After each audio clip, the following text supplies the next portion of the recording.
Atheism happened to me when I wasn't looking. Theism happened to me when I wasn't thinking. I was an intensely rational boy. It was born from a natural ravenous curiosity about the world. I loved pulling things apart to see how they worked.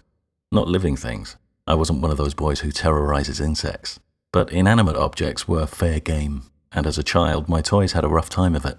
I also had a love of reasoning for its own sake, and I could while away hours absorbed in logic problems, purely for the mental exercise. There was a period in my childhood when I applied that curiosity and reasoning freely to all areas of life. I wanted to understand everything. My incessant questions were greeted by the adults in my life with everything from amusement to exasperation. But there was one subject where my questions met with a very different response. Not at first. At first, information was gushingly forthcoming. When I walked into the strange building for the first time and saw the giant man of wood standing with arms outstretched like a gymnast or a diver, I didn't even have to open my mouth before a smiling stranger leaned in and told me the man's name, which to my young ears sounded like cheeses. At home we had cheap little pint-sized reproductions of statues like the Discobolus of Myron, the Venus de Milo, and Rodin's The Kiss. I'd never seen anything on this scale. To be told this cheeses was a real man, to see how people revered him, piqued my imagination. My young head was soon being filled with stories about a god called Yahweh, who I realized was the invisible Lord my parents always spoke to before mealtimes. The stories came from an impossibly dense book called the Bible, which looked to me as if it might take 100 years to read. But it seemed no time at all before I was pulling this Bible apart too. In the book of Genesis, the first humans, Adam and Eve, were expelled from the paradise of Eden for eating fruit from the tree of the knowledge of good and evil. But if they didn't know good from bad until after they ate the fruit, how could they be blamed for eating it? Yahweh seemed to accept that they were manipulated into eating it by the serpent, who told them it was okay. So why punish them? The Adam and Eve story also said they heard Yahweh walking through the Garden of Eden, but I'd been told Yahweh was everywhere. How could you walk and be everywhere at the same time? And why punish all of humanity for Adam and Eve's actions? You didn't jail the children of bank robbers for their parents' crimes. There was the story of Lazarus, who was raised from the dead by cheeses.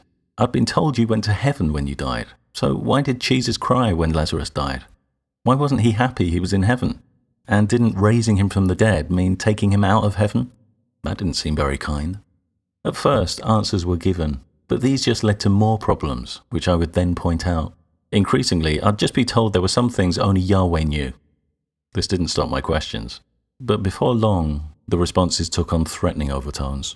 I remember the cold stare from a relative when, at the age of around 6, I started pulling apart Noah and the Ark. In this story, Yahweh commanded Noah to build a huge ship to house specimens of every land-dwelling species to prevent them all dying out when a forthcoming flood engulfed the earth. Only, while the Bible depicted the flood as a deliberate act of genocide by Yahweh, cleansing the earth of his flawed creation, we'd been told a more child-friendly version, in which Yahweh merely foresaw a global flood and told Noah to warn everyone. Here, the flood was being presented as natural. I pointed out that rain was produced when water evaporated from the land, which meant the more it rained, the more water had disappeared from the land. So how could it ever build up to cover the earth? Where did it go afterwards? And why did Noah even have to build an ark? In Exodus 14:21, Yahweh divided the waters for Moses. Why couldn't he have held them back here? Wasn't he powerful enough? I recall the low, menacing voice warning me, "Don't question God's word." The glare that immobilized me with its hostility. I didn't have the first clue what I'd done wrong. I just wanted to understand this unfathomable story. My questions had never received this kind of response, but when it came to religion, that's how it would be from now on. When I highlighted various practical problems Jonah would have encountered living inside a fish for 3 days, I got another furious scowl. The message was clear. Questioning the Bible would no longer be tolerated. It was immensely frustrating. If I couldn't ask questions, how could I learn? But if the adults were acting this way, I must be doing something very bad. Over the weeks, it reached a point where I felt absolutely stir-crazy sitting in church, being fed more problems I was forbidden to investigate. The prospect of coming to this place every week for the rest of my life filled me with a sense of doom. I said I didn't like church, and I didn't want to go anymore. My complaints were dismissed. Faced with unbearable but inescapable situations, our brains sometimes flip those situations into something more bearable, even positive. An example is Stockholm Syndrome, where hostages bond with their captors. I remember watching the adults listening contentedly to the sermons, thinking how easy it must be when you didn't concern yourself with the problems, when you just accepted without question, as they did. Before I knew it, I had stopped swimming against the tide. I succumbed to a rationalization offered in many sermons that unquestioning acceptance showed spiritual maturity. Soon I was groaning when I heard other children at church asking their parents similar questions, thinking to myself how pesky I must have sounded. Religion had split itself off in my mind. It was now an area bound by its own rules. Here, my natural skepticism had been replaced by submission. Here, contradictions were okay. It was enough simply to believe that someone somewhere knew the answer. Here, faith had become a virtue. Even though my questions were now a thing of the past, religiously inspired aggression from the adults in my life was not. On one occasion, I'd been collected from school one afternoon. When asked what I'd learned that day, I mentioned that the teacher had told us about speech disorders. In an innocent moment, I pondered out loud whether cheeses might have had a stammer. In the next moment, my head was slamming against a brick wall, the side of my face buzzing, and 2 words thundering into my ears. Don't blaspheme. Over the next few years, my private commitment to Christianity grew. And when I changed to a new school at the age of 11, I joined a lunchtime Christian group called Christian Union, consisting of students, teachers, and invited speakers. While church was a predominantly passive experience, here we were encouraged to express ideas and testify to the possible signs of Yahweh in our lives. My participation got off to a creaky start, but I soon got the hang of the rules, which were essentially the rules of comic improvisation. Rule number 1, agree. When someone puts forward an idea, go with it. If someone started talking about what Yahweh wanted, you shouldn't start disagreeing and saying you thought he wanted something else. That was dropping the ball. Dropping the ball destroyed the magic. Even if what was being suggested didn't inspire you, you needed to go with it and affirm it. Rule number 2, add. Don't just agree. If disagreeing is dropping the ball, then merely saying, yeah, is blandly handing it back. The aim is to keep the ball moving. To do that, you had to offer your own observations. Say what you thought Yahweh wanted. Rule number 3, assert. Don't ask questions, make assertions. Asking questions means making problems that other people have to solve. In the ball game analogy, this is like switching the ball with a bowling ball, constantly weighing people down and dragging momentum. Assertions generated more material for folks to bounce off. Before long, I'd become quite a vocal member of the group. I'd found a fellowship I could really relate to and began to take unprecedented fulfillment in my faith. Even began to think about becoming a priest. A Nigerian pastor called Yemi, who'd spoken at Christian Union, struck up a personal connection with me, visiting me at home and corresponding with me when he returned to Lagos, telling me Yahweh had given him a vision of my future, in which he saw me doing great things for Christianity. I was high on religion, but later that same year, a simple question from one of my teachers would bring it all crashing down.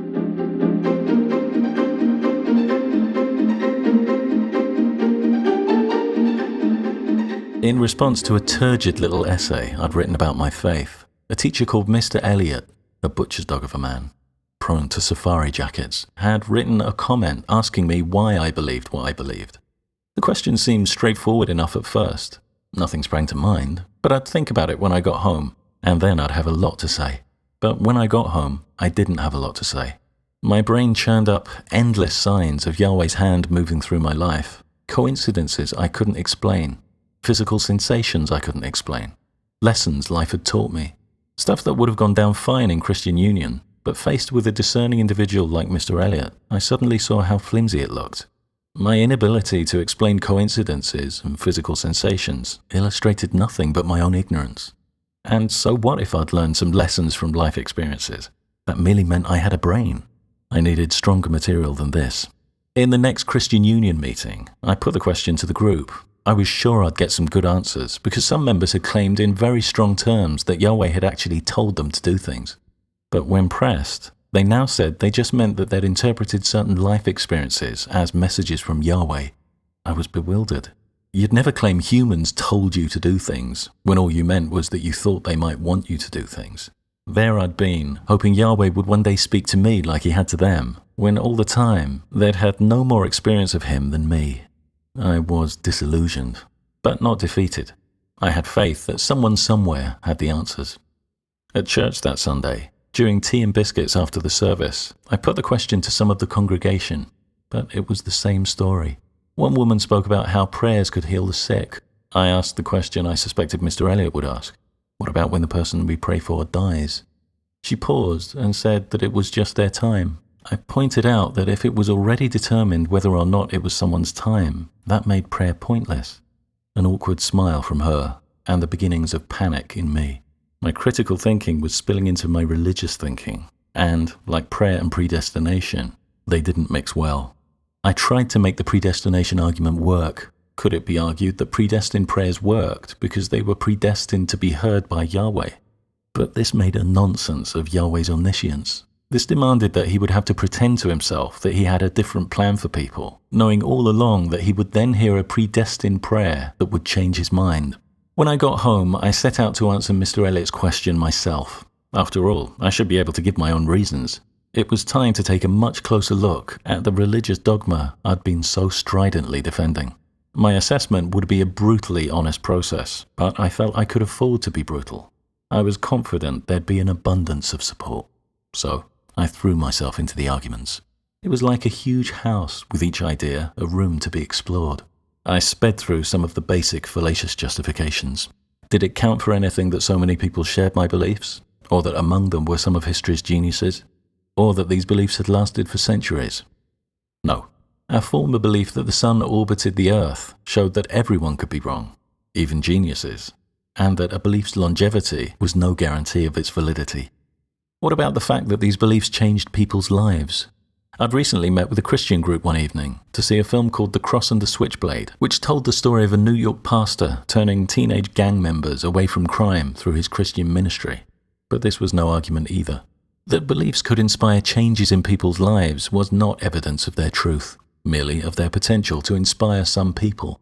Time after time, unexamined arguments like these, that had always had a vague intuitive appeal, fell down the instant I examined them. In Mr. Elliot's class, to my relief, he didn't pursue his question, but I continued to look for some solid answers. I didn't want to be put in this position again. Eventually, I turned to the Bible. I'd read much of it in my time, but never actually gone cover to cover. It was disquieting. Blatant contradictions leapt out at every level, from the inexplicably petty to the indefensibly unjust. In Numbers 6, verse 5, Yahweh instructed men to grow their hair long, but 1 Corinthians 11, verse 14, stated that long hair on a man was intrinsically dishonorable. 1 John asserted that there was no place for fear in love. But in the book of Deuteronomy alone, Yahweh's desire to be feared was underscored 14 times.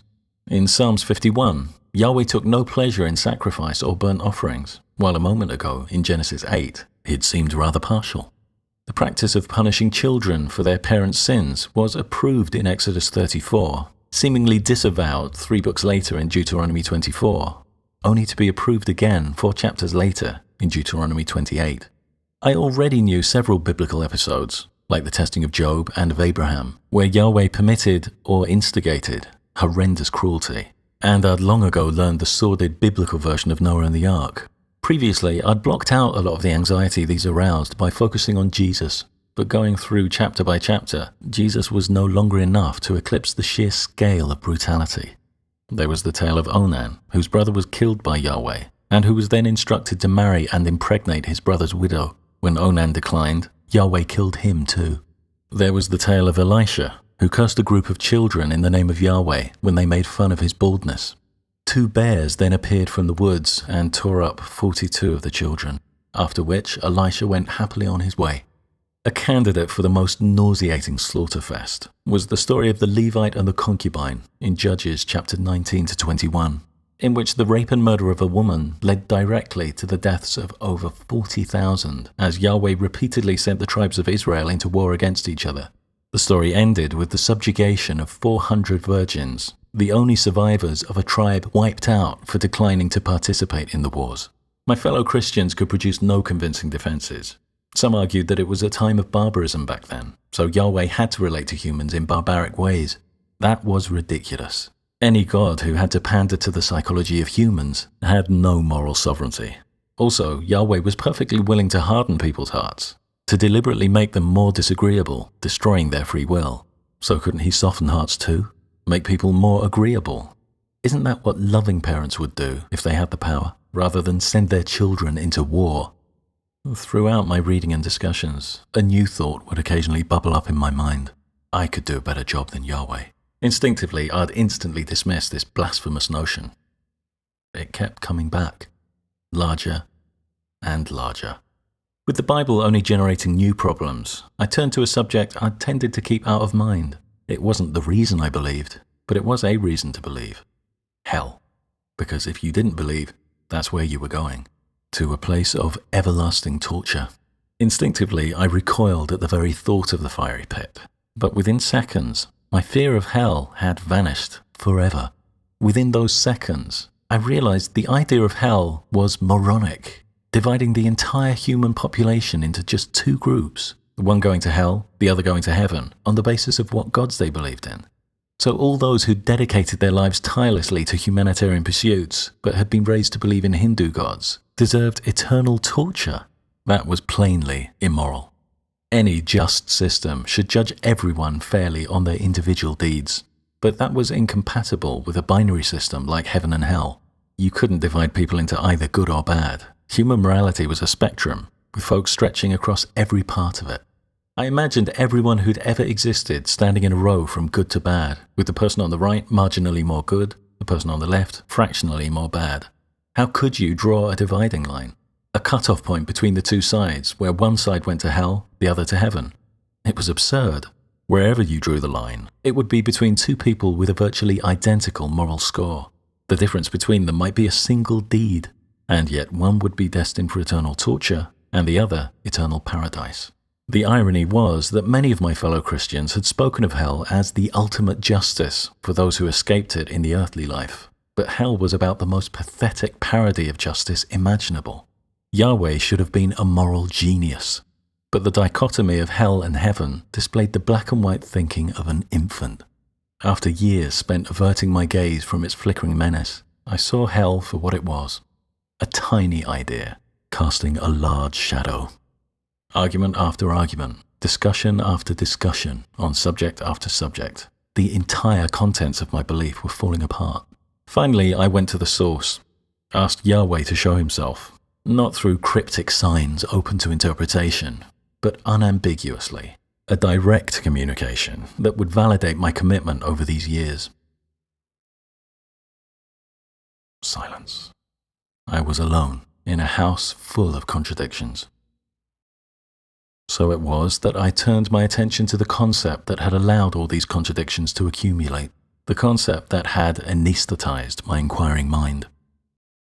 Faith is a virtue. This assertion had come to feel so monolithic and indisputable, but now the simple truth was revealed. No, it isn't. The concept of faith tried to arouse and exploit the kind of protective loyalty we might feel towards loved ones in whose goodness we trusted. But I realized that the trust we invest in loved ones was based on very different principles. Trust in humans was earned.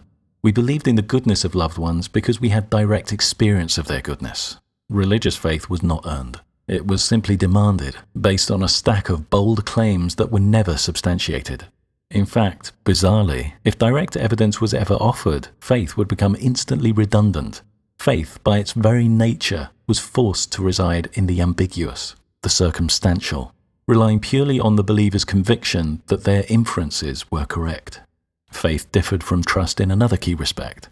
If a loved one was accused of a transgression that contradicted our good opinion, we'd want to see evidence. In fact, we would demand it. But with religious faith, all contradictory evidence was dismissed as invalid right from the start, on the assumption that if you took the time to investigate it properly, it would turn out to be false. It was as I contemplated this last point further that I experienced one of the creepiest moments in my exploration, when I realized that what I was looking at here was the perfect system for protecting lies. Faith required that you believe, despite an absence of expected evidence, or despite the presence of conflicting evidence. But how do we detect lies? Through the absence of expected evidence, or the presence of conflicting evidence? The very things that faith demanded we disregard. Any supreme intelligence would know that a system that protected lies so efficiently would lay humans open to just about any conceivable abuse. People could be manipulated to accept all kinds of deceptions. Those who complained about inconsistencies could be silenced by the devastating accusation that their faith wasn't strong enough. No supreme intelligence would entertain such a perverse concept as faith, unless that intelligence was itself perverse. It was disorientating when I emerged from my period of reflection into an entirely different space. It seemed incomprehensible, but I no longer believed in a God. Everyone believed in a God. If not Yahweh, then Allah, or Vishnu, or someone. I genuinely thought I must be the only person on the planet who didn't. The first person in history. That's how cloistered I'd been in my cocoon of Christianity. But I became aware that I wasn't alone in this new space. My brother had also found his own path here. I was glad of the company. We took no immediate action. We played along, went to church, took communion. Life had been stripped of all context, all reference points. We took time to collect our thoughts and consider our next move. The more I thought about it, the more impossible it seemed that we were the only ones who'd made it here. We were only just entering our teens. It simply wasn't plausible to me that folks in their 20s, 40s, 60s, 80s had never found this place too. I began to theorize that maybe religion was a giant hoax perpetrated on children, a test of reasoning, a rite of passage. There had been obvious precedents: Father Christmas, the Tooth Fairy. I constructed a whole elaborate model in my head where deceits like Mr. Claus and Ms. Tooth were set up as the early practice runs, and the adults were just waiting for us to see through religion too. At the same time, they seemed to take it so seriously. I remembered the anger at my questions, the slap that sent me into the wall. But then I reasoned that if this was the big test, maybe they had to play it for real, right up until I told them straight out that I didn't believe. I also figured that once we'd passed the test, we could all stop these pointless visits to church. So, one Sunday morning, we announced we didn't believe in God.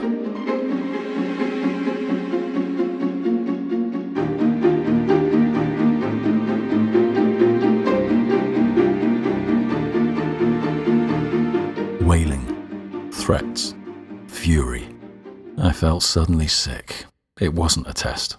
Within minutes, we were given an ultimatum: go to church or suffer punishment. We chose punishment. All kinds of prohibitions, confiscations, and gratuitous labours were proposed if we didn't comply. We accepted them. When the fear strategy failed, it was put to us that we'd made a lifetime commitment to Yahweh. We said that it was an invalid commitment, made in ignorance. When the obligation strategy failed, we were subjected to the most intense pleading for our return. But there was no way back, even if we'd wanted one. The magic trick, once explained, can no longer deceive. When the guilt strategy failed, the frail, helpless act was swiftly dropped, replaced by sneering contempt, name-calling, and aping. It was behaviour you'd expect to see in a playground. In my innocent idealism, I imagined that once the theatrics died down, all I'd need to do was explain my thought process, and my position would be clear. So when eventually my parents demanded to know my reasons, I was more than happy to oblige. But when I started to talk, I found I was constantly blocked. I'd be spoken over. My sentences would be finished in outlandish ways, and the conversation would be derailed by insults. Each time, we'd grind into silence. Later, they'd start the whole routine again. It was such conflicted behaviour. They seemed simultaneously determined to hear the answer and not hear it. I didn't know about the concept of cognitive dissonance back then, but what I was seeing reminded me of Robbie the Robot from the film Forbidden Planet, who blew his fuses when pressed to kill a human, a command which contradicted his programming. I perceived a similar conflict here. If our reasons for rejecting religion were valid, that would contradict their religious programming. That contradiction had to be resolved, and it was being resolved by attacking us. In this conflicted state, like a hall of mirrors, our parents were incapable of honest reflection. We were characterized as dishonest, arrogant, rebellious, naive. Whatever distortions would, in their minds, discount the possibility that we might have a point. Although I despised the behavior I was witnessing, two thoughts kept a glimmer of empathy from spluttering out completely. First, they'd been subjected to religious indoctrination, just like I had, and compared with me, they'd sacrificed many more years. Second, just as I'd had my crisis, they were now having theirs. While I had contained mine within myself, I was seeing their inner conflict nakedly expressed. But empathy notwithstanding, we were getting nowhere, and eventually I refused to continue. I made it clear that if they wanted a proper discussion, I'd be waiting. but I would no longer dignify any abuse. The Christian teachers at school attempted to exert their own pressure, expressing deep disappointment in me. Again, no curiosity was shown. They did ask me questions, but they were closed, rhetorical questions, like, was I angry with God? Questions that showed they weren't really listening. They were just attempting to rationalize my unbelief into a form from which they could distance themselves. When eventually they ran out of rationalizations, they distanced themselves from me. Animosities at home gradually died down. The ground was scorched, but millimeter by millimeter, the bare bones of respect and trust began to regrow. My offer of a proper discussion wasn't taken up, and religion became a closed subject. There were occasional lapses. For many years, my brother and I patiently rebuffed expressions of hope that one day we'd come back to religion. There was even the odd random grenade thrown in at meal times, like Darwin recanted. In response, we would calmly decommission these kinds of incendiary remarks by introducing the facts, and the meal would continue. Decades after we came out, I was to hear some very unexpected sentiments expressed. Expressions of regret for the way me and my brother were treated. Expressions of pride for the integrity we'd shown over the years, and for the people we'd grown up to be. Touching as those sentiments might seem, all they aroused in me was a great sadness, because they underscored the utter pointlessness of all the conflict and estrangement we'd gone through. They underscored the love and closeness that we'd all missed out on, all because unbelievers were damned in a book of higgledy-piggledy myths, constructed in a time of inconceivable ignorance, but coercively inculcated into generation after generation as the indisputable truth. What a waste.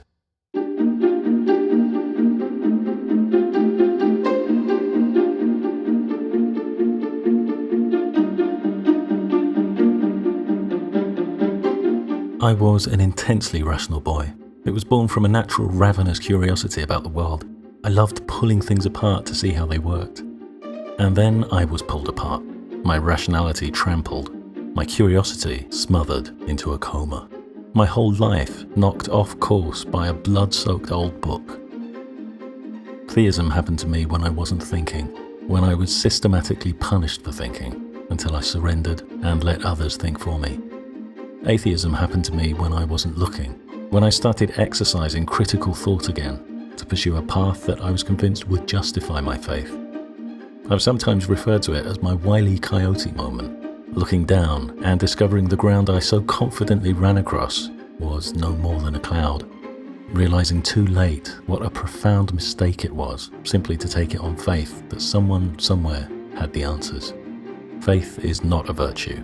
Far from reflecting supreme intelligence, the concept of faith reeks of a very human phenomenon: fraud. As Oppenheimer noted, in order to detect errors, we need to be free to inquire. Faith stifles that free inquiry by protecting lies and silencing those who threaten to expose them. To the curious, an encouragement: continue to inquire.